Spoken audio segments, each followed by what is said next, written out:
Welcome back. Thanks very much for staying on with us here on WION World is One. I'm Molly Gambhir. Lots lined up. First, a quick check on the headlines we are tracking at this hour. यह दुर्भाग्यपूर्ण है कि SCO agenda में बार-बार अनावश्यक रूप से द्विपक्षीय मुद्दों को लाने के प्रयास हो रहे हैं, जो एससीओ चार्टर और शंघाई स्पिरिट का उल्लंघन करते हैं।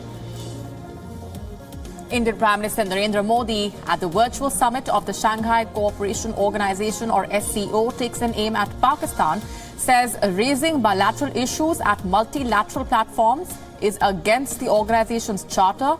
This year marks the first virtual SCO summit being held in the backdrop of the India-China border tensions.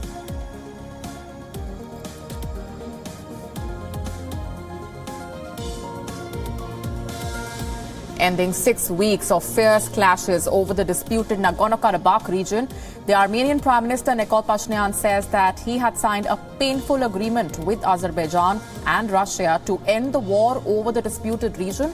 Azerbaijan says the Karabakh ceasefire is an act of surrender by Armenia.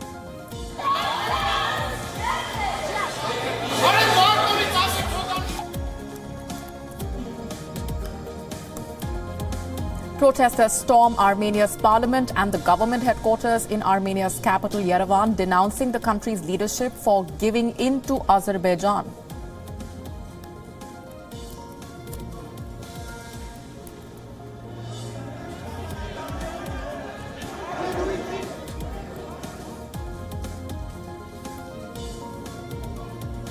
A day after Nepal Prime Minister KP Sharma Oli refused to convene a party meeting, the party chairman Pushpa Kamal Dahal calls for the party core committee meet this evening.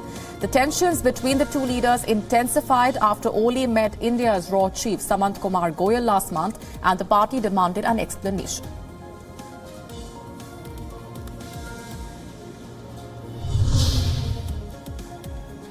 Chief Palestinian negotiator Saeb Erekat dies after contracting COVID-19. He was 65 and the Secretary General of the Palestine Liberation Organization, a prominent spokesperson for the Palestinian cause for over 3 decades.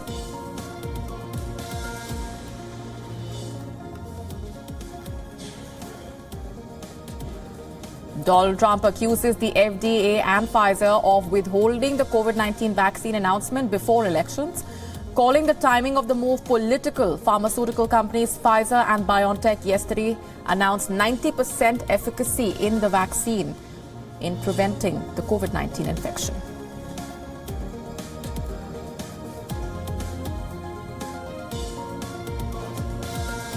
Layoffs in Britain hit a record high, with the unemployment rate jumping to 4.8% as the COVID-19 pandemic wipes out a record number of jobs in the country in the third quarter.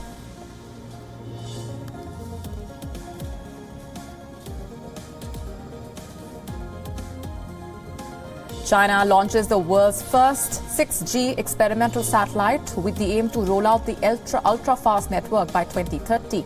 Chinese experts expected this new network to be 100 times faster than the 5G network.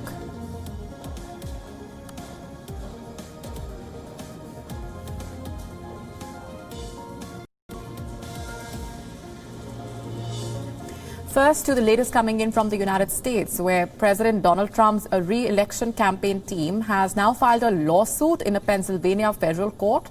The lawsuit seeks to block the state officials from declaring President-elect Joe Biden as the winner of the race.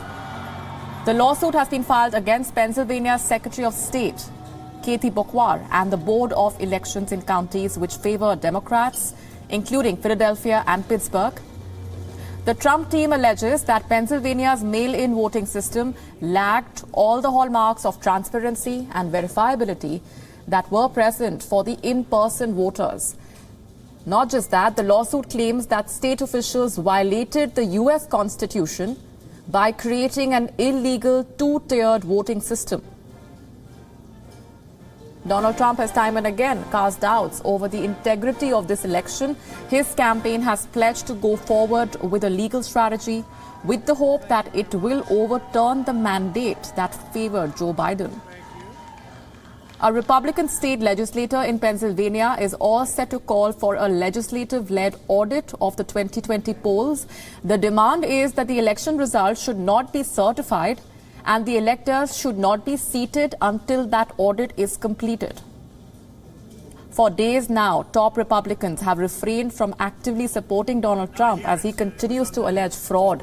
However, the Senate Majority Leader Mitch McConnell has now supported Donald Trump, saying that he is completely within his rights to look into what he again called the irregularities.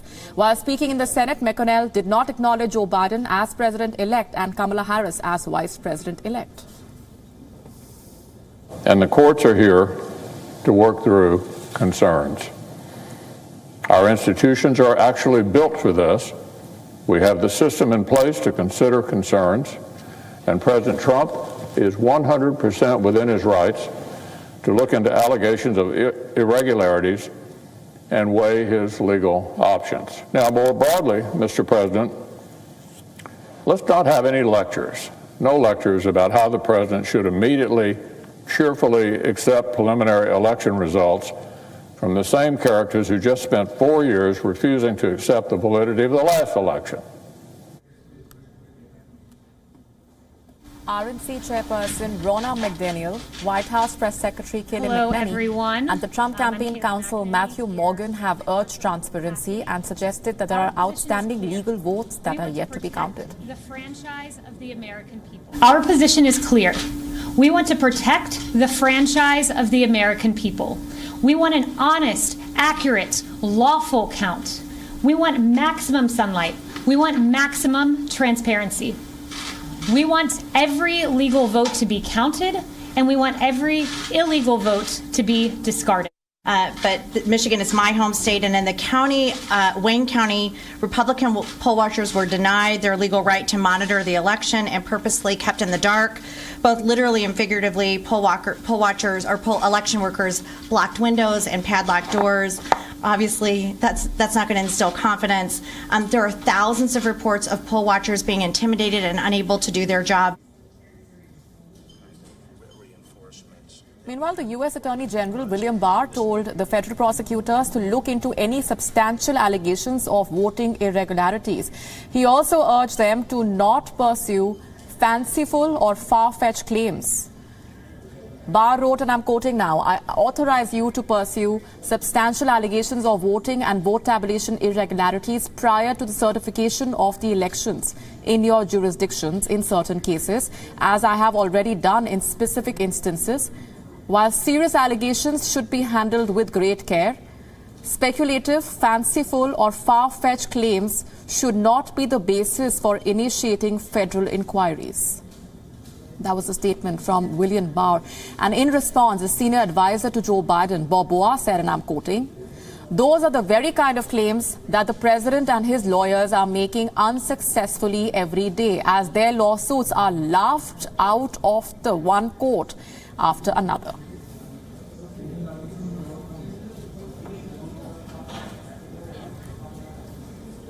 On to other updates that we are tracking. Former Bolivian President Evo Morales has now returned to his country after a year in exile.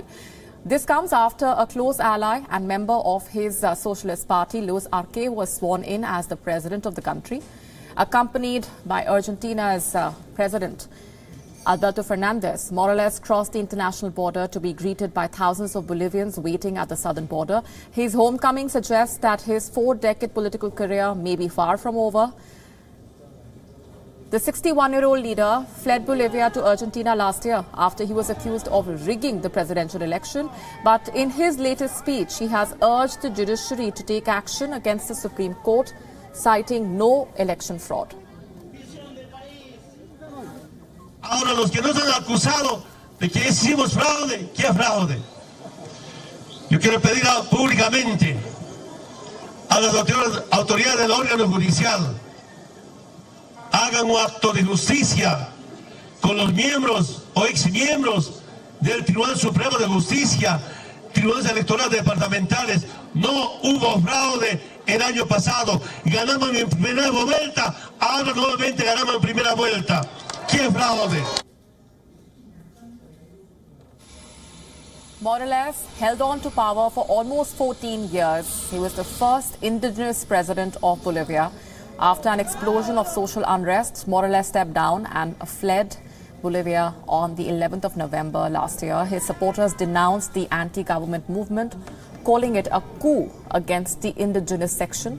He initially sought shelter in Mexico, but soon fled to Argentina, where Fernandez's left-wing administration offered him asylum. The leader is expected to pass through a tiny village where his birthplace has been transformed into a $7 million museum honoring Morales. He says that the social movements there will decide if he continues to be a leader or not. And in a video message celebrating his return from exile, Morales pledged to continue fighting for democracy and Latin American rights.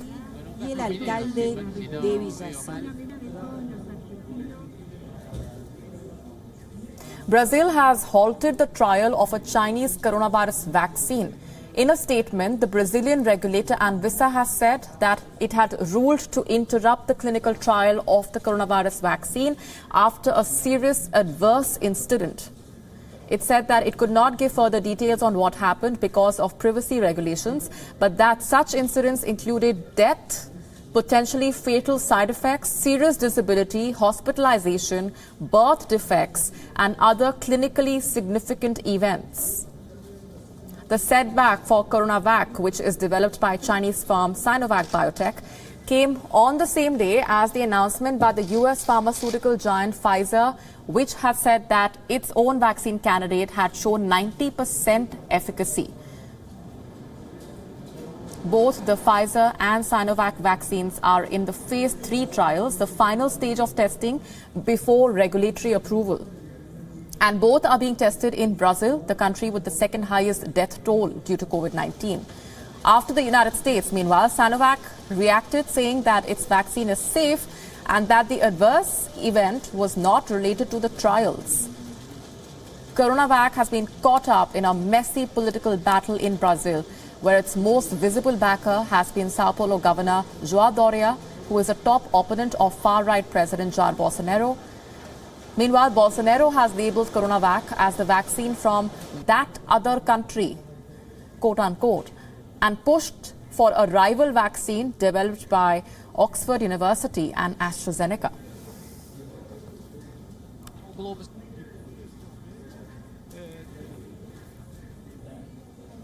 In yet another reminder of the threat posed by climate change and global warming, according to the latest reports, remotely located glaciers in China's Kilian Mountains are disappearing at a shocking rate due to a substantial rise in temperatures. The largest glacier in the 800-kilometer mountain chain on the arid northeastern edge of the Tibetan Plateau has now retreated about 450 meters since the 1950s. The 20-square-kilometer glacier known as Laogao number 12 has shrunk by 7% since measurements began. Since the 1950s, average temperatures in the region have risen about 1.5 Celsius. Latest data from the Chinese Academy of Sciences showing that the glacier retreat was 50% faster between 1990 to 2010 than it was from 1956 to 1990. Although there has been a significant rise in snowfall, but it has not been able to compensate for the loss caused by atmospheric rise in temperatures.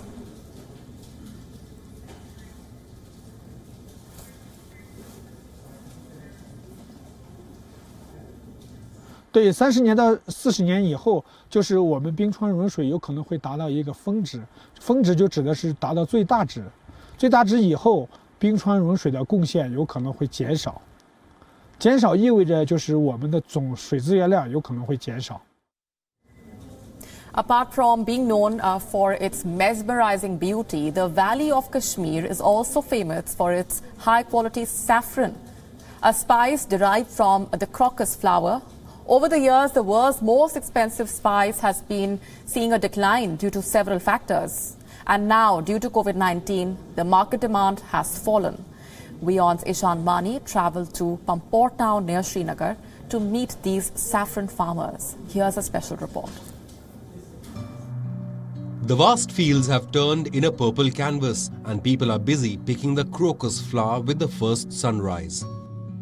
The business remains a family affair as thousands of them gather to pick saffron threads by hand at the break of dawn.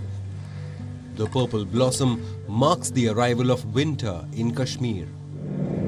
Around the 1st century BC, immigrants from Central Asia are believed to have introduced saffron cultivation to Kashmir, and since then it has grown exponentially. Although the spice is grown commercially and on scale in Spain, Iran and India, the produce from the valley is considered the best in the world, with high price value. In the last few years, the saffron crop has seen a decline in production caused by several factors including erratic rainfall, which experts link to global warming. Global warming, मौसम की तब्दीली. Global warming is a big factor. Rain doesn't fall on time. Government had installed tube wells, but irrigation doesn't happen on time either. We want the government to do something about this. According to data available, the production of Kashmiri saffron has declined by 65% over 22 years, and to save these farmers, government has come to their rescue by issuing the certificate of geographical indication. This will make Kashmiri saffron stand out from the cheaper Iranian variety, which currently captures 90% of the world market. To produce just 1 kilogram of spice, around 150,000 flowers must be picked one by one, which is an enormously daunting task. Kashmir saffron is used in health products and cosmetics and forms an integral part of the traditional Kashmiri dishes. The local produce is high in aroma with natural deep red color and long thick stigma. The industry in Kashmir employs around 120,000 people from around 226 villages and helps boost rural economy. The saffron farmers of Kashmir Valley are facing multiple problems due to COVID-19 pandemic. The demand from the market has declined. At the same time, the global warming issue gets impact on a fertile land like Pampore, where saffron is cultivated over hectares of land. But due to the irregular rainfall, the production has declined. At the same time, the shrinking of land, which means people are moving to other farming and productions and are saying goodbye to the saffron farming. But the government has given them GI tag this year, which has raised the importance of Kashmiri saffron in the export market, which otherwise would lose its battle to the Iranian saffron, which captures around 90% of the world market. With campus on Feroz in Srinagar, Ishanwani for WION World is One. Pakistan has uncovered a 129-year-old architectural marvel, a 250 feet long tunnel carved out of stone and clay. It's called a motor tunnel. For decades, it has been lying neglected, buried under trash. But now the structure has been restored and is open to the public. Here's a report. A mysterious tunnel, hidden away for more than a century, only to be found by a group of unassuming locals. It may sound like an Indiana Jones movie, but that's exactly what happened in Pakistan. This is Motor Tunnel. It was built by the British in 1891. The structure itself is a tight fit. It is 6 feet high, 4 feet wide, and 70 meters long. So why did the British build it? For connectivity. The tunnel links Ayubia with Khera Gully in the Khyber Pakhtunkhwa province. It was most likely used to transport water. The tunnel's discovery is a story in itself. This is what it looked like until a year ago. Buried under garbage. The entrance was not even visible. But after 10 months of work, Motor Tunnel has been restored. Its basic structure remains the same. Inside, the old rock formations are still visible. The tunnel is also a great addition to the Ayubia National Park. The highlight of this Ayubia National Park is the 4-kilometer long pipeline walk. Now, because of this tunnel, the walk can now be extended by 12 kilometers. So the 4-kilometer long pipeline walk is now 16 kilometers long. The government has big plans for the tunnel. A coffee shop and an information center will soon be set up. The idea is to build a sustainable tourism hub centered around the Moto Tunnel. South Asia Bureau, WION World is One. Japan has declared Crown Prince Akishino as the heir to the throne. The imperial family of Japan has only 18 members and is threatened by a succession law which prohibits female members from inheriting the throne. So the former emperor's only child, 18-year-old Princess Aiko, remains ineligible to take over. Prince Akishino was proclaimed the heir to the throne in a muted ceremony amid the COVID-19 crisis. Our next report tells you more.